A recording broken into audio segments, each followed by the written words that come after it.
Hello friends, we are going on a road trip today.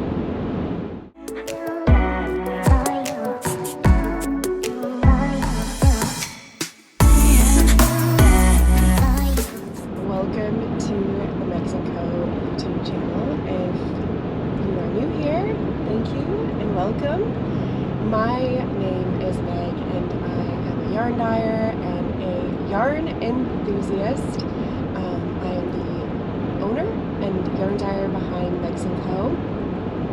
And today I am hopefully filming a little vlog episode. I'm attending, I'm on my way to attend a knitting retreat that I'm really excited about. So I have been to this retreat before.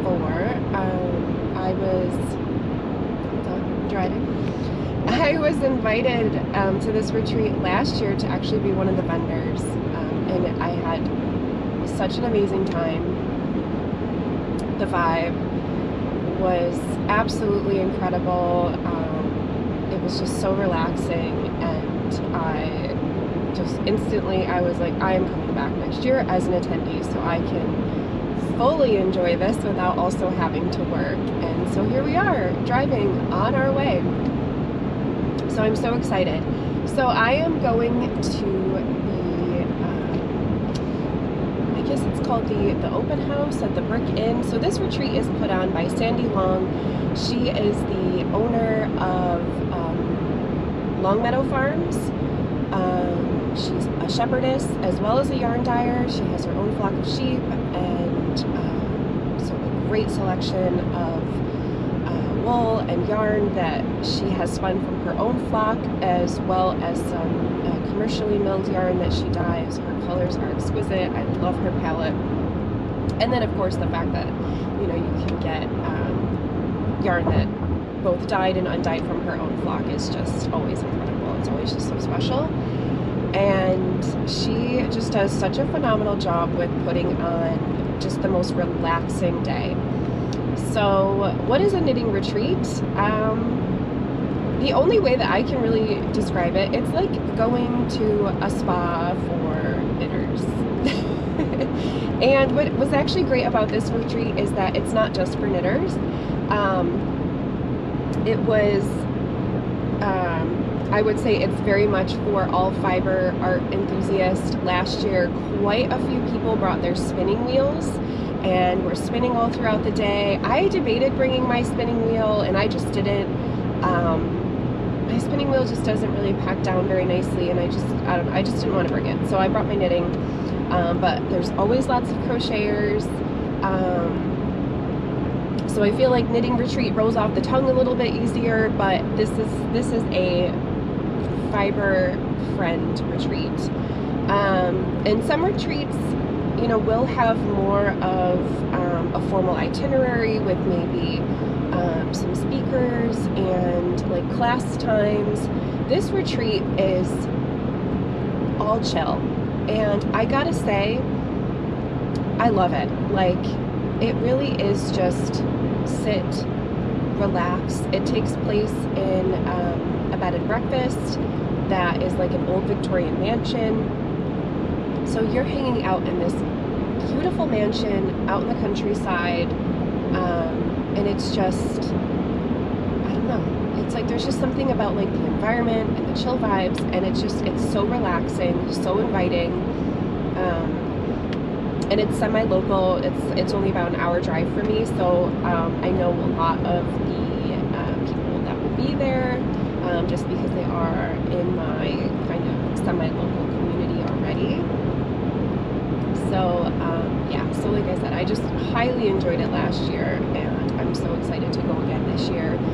So from what I remember last year, it was just very much like you come, you find a cozy place, and you make new friends, you have some great conversation, and you work on the projects that you've brought, whether that's spinning, crocheting, whatever.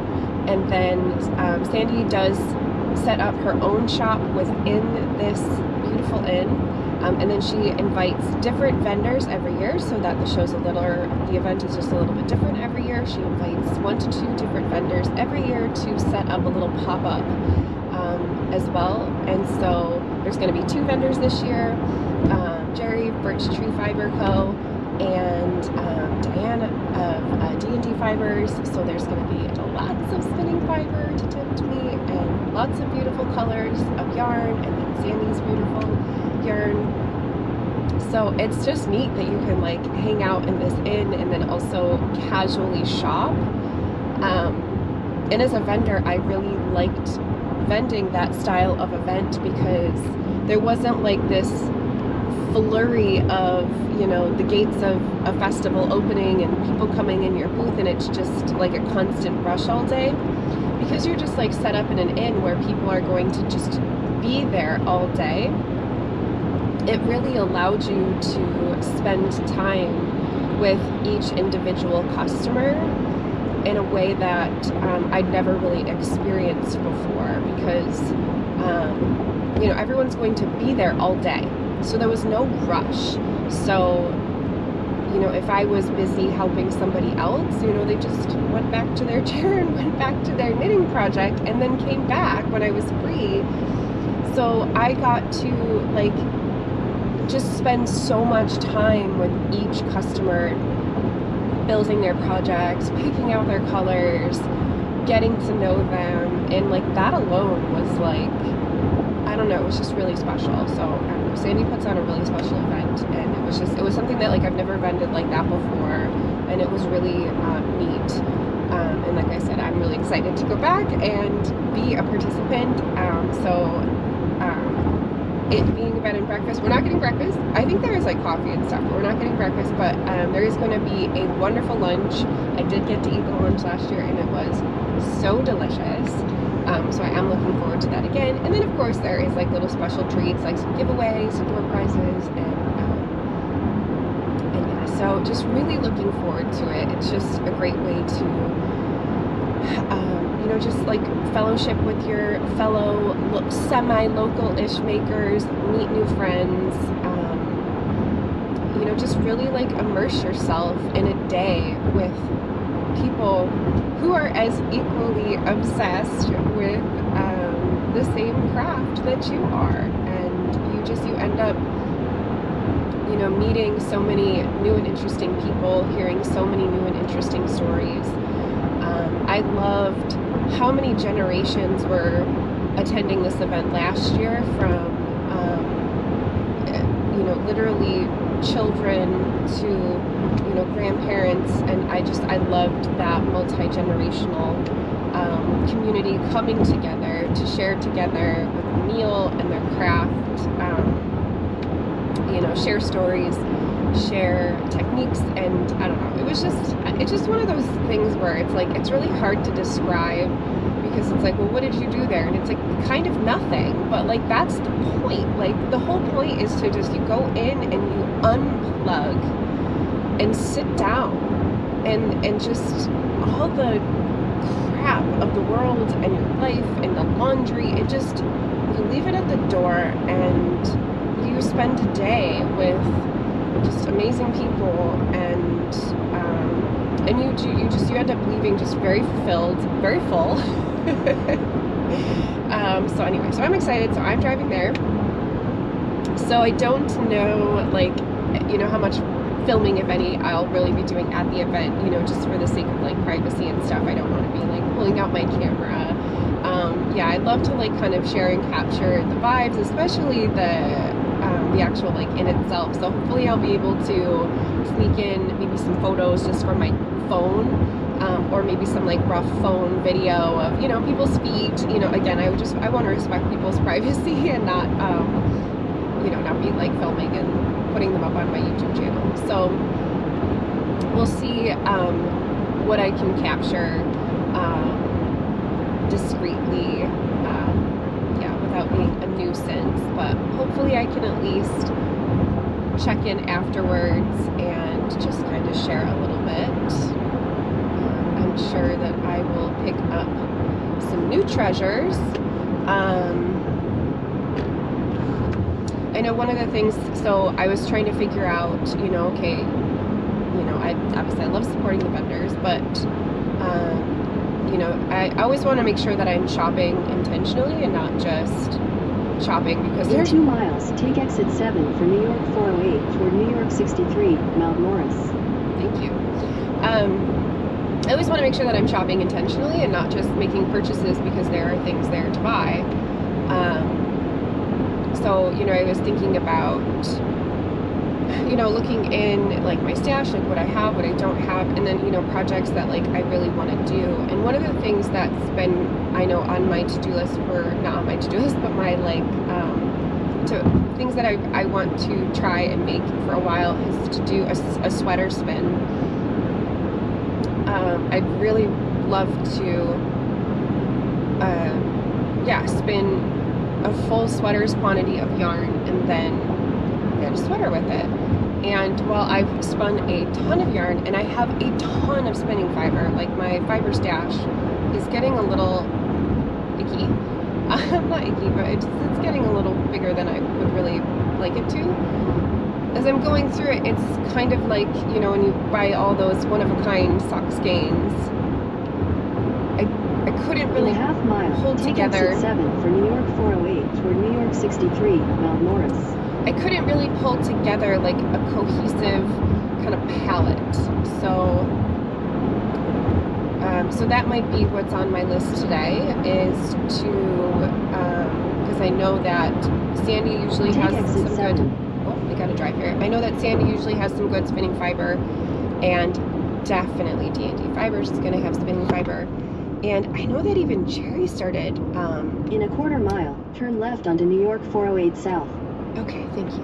And I know that even Jerry started to dye some spinning fiber. So I think I'm going to have a lot of options. And so, yeah, so that's on my radar for today is to really be looking at a sweater's quantity worth of fiber that I could be purchasing for a sweater spin. So looking at yeah, looking at that. So, and then I have to figure out, like, I guess, do I just want to get like a sweater's quantity of the same color, or do I want to try to do like a plying pair? So, or, you know, like, I don't know if I want to get fancy with this, you know, do I just want to try to, you know, keep it simple of like, you know, just, you know, maybe something like a fun color, but just get like, what would I need, a full pound? I usually end up getting about, continue on New York 408 South for 2 miles. I usually end up getting, I'm heading out to Mount Morris, New York, like the Letchworth area, if anyone is interested, now that you're hearing my Google directions.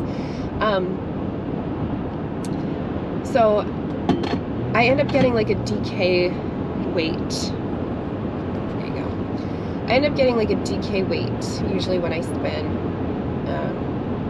Sometimes like a sport-ish, but that's usually where my spin ends up once I ply it. Usually I do a 2-ply. I just like the way that looks, so I don't know. So anyways, I'm gonna peruse, and I've got all day to think about that and really see what my options are. So I'm kind of excited about that. I'm excited to really like spend the time to really see what the options are, put my plan together, and I think that that'll just be a really fun project, and it'll be a nice, like, I like these like slow burner projects because this is something that, you know, is gonna take a long time because I'm a very slow spinner. You know, part of it is because I just don't spin all the time. I probably only spin like once a week. So, you know, it's probably gonna take me a few months just, you know, just because of my pace and the frequency of my spinning. So it's gonna take me, I got some railroad tracks. Let's hope the camera doesn't go flying. I just have the camera on my dashboard. Okay. So just because of like so it's gonna take me like months to spin this sweater quantity, which is like, I'm excited for it. This is not like a dread thing. This is like, I'm excited to settle into this project. And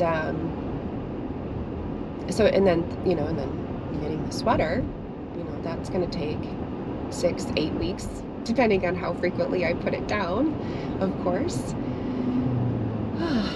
So, yeah. In 1,000 feet, continue straight onto State Street. I hope that the Google isn't too annoying, but I'm almost there. I am 2 minutes away, so I better shut this off because I'm probably gonna have to find some parking. But yeah, so I'm excited about that. So I feel like that's gonna be my big purchase, and I love how that's gonna end up being like Continue straight onto State Street. That's gonna be like a 6-month project. So I like that. I like how, you know, it's going to be a project that I'm going to have for a while. It's going to fulfill me for a while. I love having these projects that, you know, we spend a lot of money, and so I want my money to go farther in terms of, you know, it brings me joy and fulfillment, and it occupies my time for a long period of time. So that's kind of like when I did my, a few videos back, I posted about how I was doing a Bargello project. I made a purse. And when you talk about like, was it a good value? In 1,000 feet, your destination will be on the right. Like, was it a good value? And I say it was because the kit gave me like 40 hours, if not more, of like stitching time. So like, you know, now I'm trying to like look at things in terms of like good crafting time. And so that's kind of how I'm approaching this sweater project. Okay, I gotta find parking, so I'm shutting this off, and hopefully I will have some good, oh, I think I found a parking spot. It was easy. So hopefully I will have some good fiber to share with you, or you know what? You never know. I'm gonna walk in and I'm gonna just have something completely different that will have spoken to me instead. So.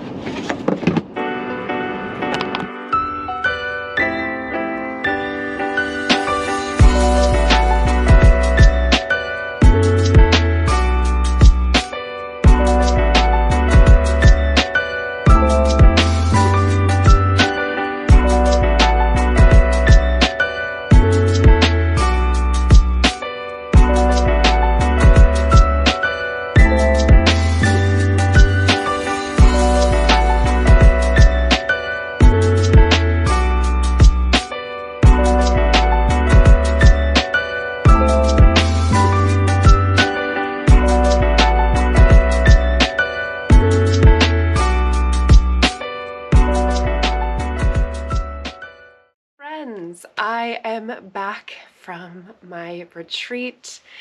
So I attended the annual open house retreat that is hosted by Sandy Long of Longmeadow Farms. It was at the Brick Inn in Mount Morris.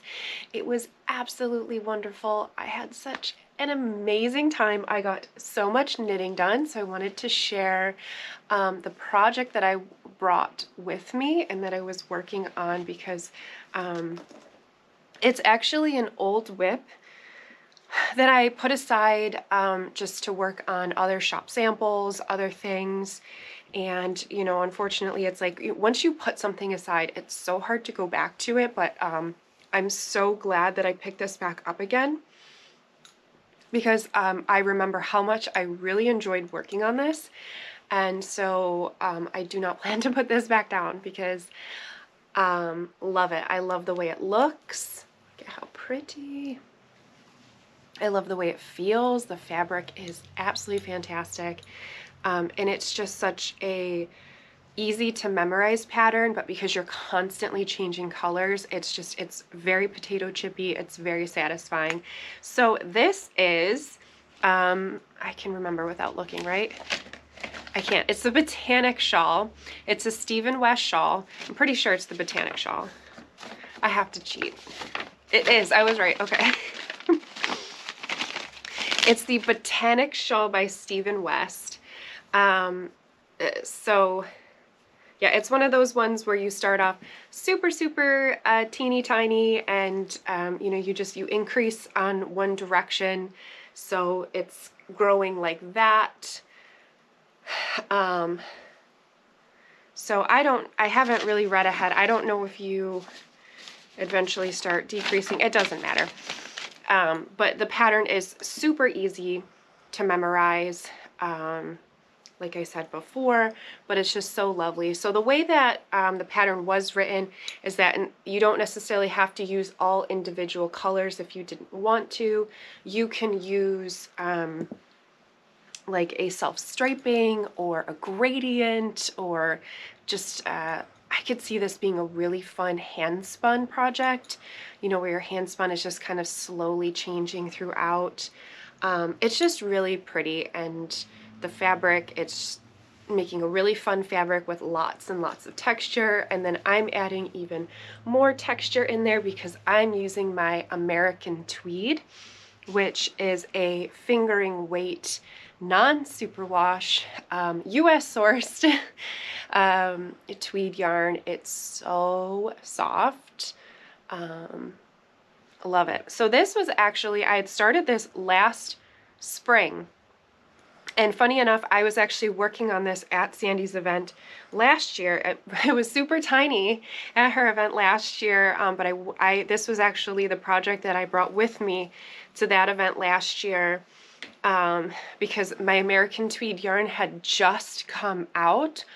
I think I debuted it in February of last year. So February of 2024 is when my American tweed officially came out. Is that right? I think it is.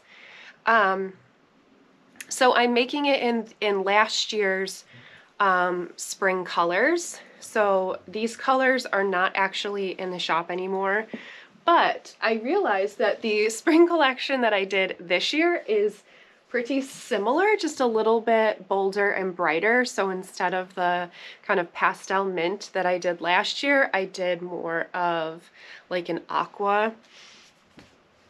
And then I feel like the magenta that I did last year, it's funny, I'm gonna have to like look at the recipes because I didn't really plan it this way, but like look at how close these are. Like this is just, this just looks like, I have to look at the recipes, so I don't know exactly what's different about them, but this is like a more, last year's is a more pink magenta. This year's is a little bit more of a purple magenta, but I just think it's so funny how close they are. And then, so then I had like a light blue and a light purple, and this year I did a periwinkle, so kind of just a combination of these two. So I think that's really, really funny. And again, like I didn't really like look at last year's collection when I was making this year's collection. It was more of just, this was the mood board I had put together. I was feeling, you know, I just wanted something a little bit brighter, a little bit bolder for this year's collection as compared to a lot of the more pastel colors that I did last year. Yeah, and then I had a kind of a baby pink last year, and I don't have any baby pinks for this year. This is a really pretty color though. I do like the way that this baby pink, I forgot what I even called this, but I do love the way that it looks on the tweed. So maybe I will need to dye a batch of this baby pink. But the other two colors that I have for this season on the tweed are, I did a brilliant royal navy and like a forest, like a sprucey forest green. It's got like blue undertones. So that's this year's collection. Anyway, so yeah, so I'm knitting this in last year's colors because I had started this last year, and I literally wanted to use all of the colors from last year. So I've got each stripe is a color. So I've got 5 different stripe colors, and then for my main color, I'm using the vanilla bean, which is the white. So I made so much progress on this. And yeah, like I said, I'm so glad that I picked this up. I was going through my whip pile, and I'm determined to make a good dent on my whips before I start something new, which is so hard. I literally wound up yarn for 2 sweaters.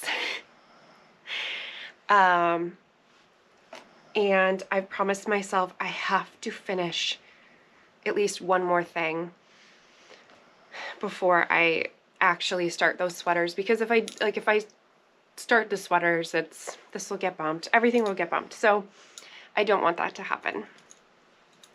So I still have a lot to go on this. Stephen West shawls are always ginormous. But I'm going to keep this out. I'm going to keep this next to my desk because it's so easy. It's literally been months since I've worked on it, and I just had to do a quick peek at the pattern, and I was off. No problem. Didn't really have to worry about where I was or anything. So I'm going to leave this next to my desk because I feel like it's that perfect, like, you know, Teams call. You know, I don't have to think about it. It's just easy peasy. So I'll put these back so that I don't accidentally put them in my own stash and then someone orders them and I'm like, where are they? So I wanted to share what I did acquire and what my next big making plans are going to be. So I had shared on my trip down there that that I wanted to embark on a sweater spin. So I've been doing so much spinning lately, and, you know, I get in the habit of buying, you know, as we do, really beautiful braids and spinning them up. So I have so many gorgeous one-of-a-kind single skeins of hand spun now, which is fine.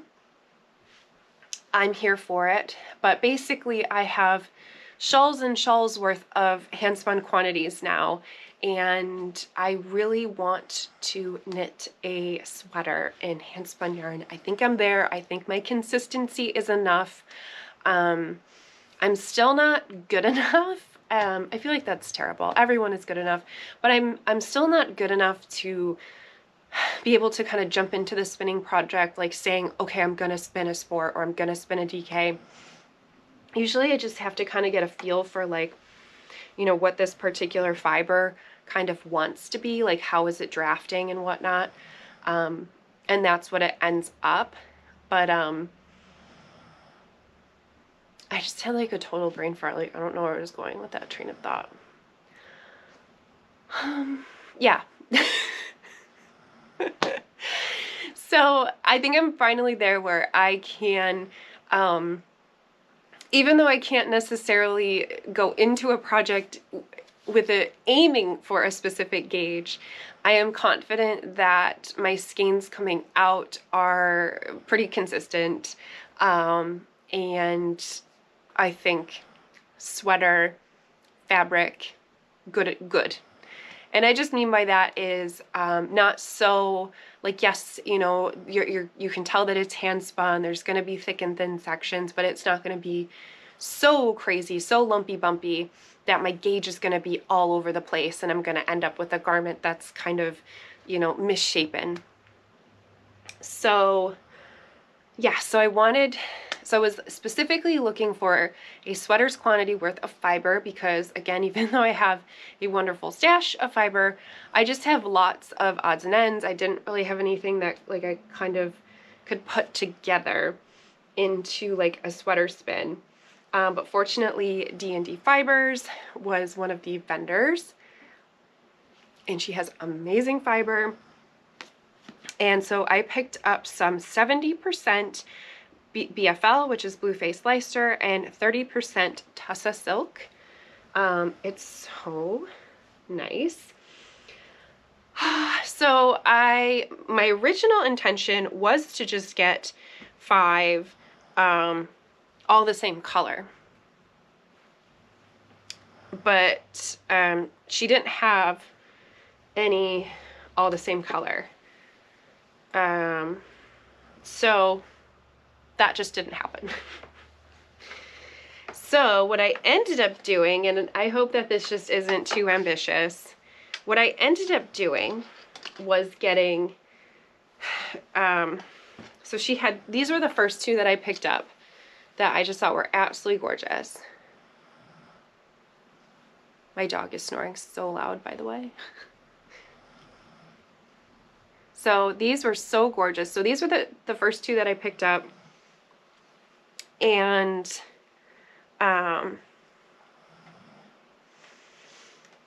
so I was just trying to find, like, okay, what else kind of matches it. So then there was this one that kind of matches it. It's like different, but I feel like it's kind of similar enough.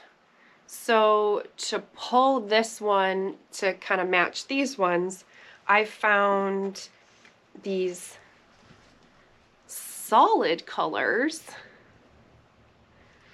And each one of these solid colors are represented in these variegated ones. So I was going to do a bit of waterfalling where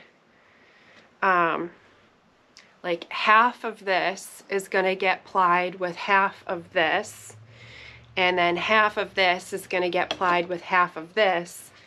Half of this is going to get plied with half of this, right? Half of this is going to get plied with half of this, and then half of this is going to get plied with half of this, and half of this is going to get plied with half of this.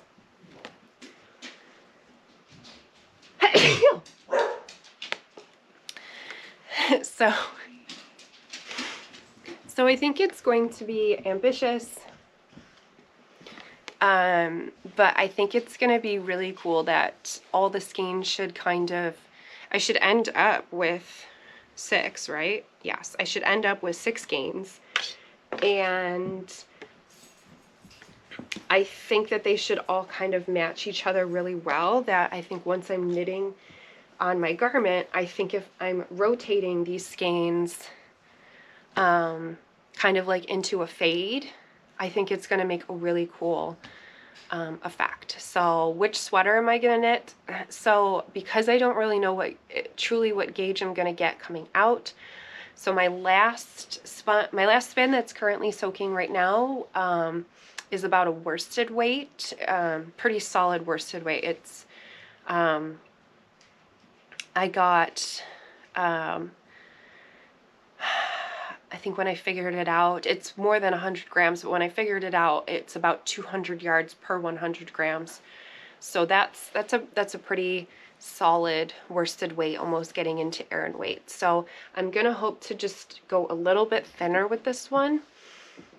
But yeah, so ultimately the gauge that I get, so I'm gonna spin it, swatch it, and then that's really gonna decide like which sweater that I do. So I'm going to kind of choose my sweater based on the gauge that I'm getting. But I do have quite a few candidates in mind.